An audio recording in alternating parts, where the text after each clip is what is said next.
Hello friends and welcome back to my channel. It's me Satej back again with another video. आज का ये video होगा Pulsar NS पे, जो मेरे फ्रेंड निखिल की है। और उसको कई दिनों से, मतलब जब से उसने बाइक ली है तब से उसका एक ही ख्याल था कि उसको इंडिकेटर्स चेंज करने थे, KTM ड्यूक वाले जो इतने छोटे आते हैं वो, और उसमें फ्लैशेस इंस्टॉल करने का। तो हम लोग का प्लान फिक्स नहीं था कुर्ला जाने का, और लक बाई चांस हम लोग चले भी गए थे संडे को। तो कोई प्रॉपर ऐसा व्लॉग शूट नहीं कर पाया, तो मैंने जो कुछ भी वीडियो शूट किए थे तो वो मैं अरेंज करके एज एक स्मॉल व्लॉग इसको प्रेजेंट कर रहा हूँ। तो अगर आपको ये वीडियो अच्छा लगे तो प्लीज़ इसे लाइक कीजिए, और अगर आपने पल्सर का डिलीवरी वीडियो नहीं देखा होगा तो मैं यहाँ पर आई बटन में उसको प्रोवाइड कर दूँगा, तो ज़रूर वो भी वीडियो देख लेना।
सो गाइज़, यही था अभी का फ़िलहाल का जो इंस्टॉलेशन प्रोसेस वाला वीडियो।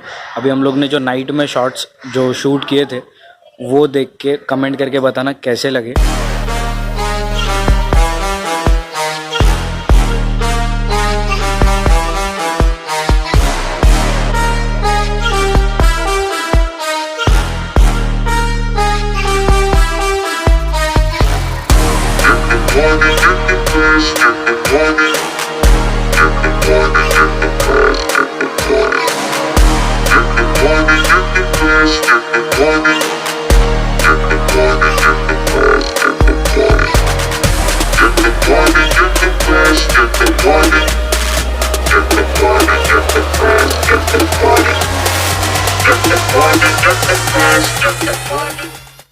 सो गाइस, यही था आज का वीडियो। अगर आपको ये वीडियो अच्छा लगे तो प्लीज़ इसे लाइक कीजिए, कमेंट करके बताना कैसे था। और अगर आपने मेरे को इंस्टाग्राम पे फॉलो नहीं किया होगा तो यहाँ पर मैं मेरा इंस्टा आईडी प्रोवाइड करूँगा। So with that said, bye bye, see you in the next video.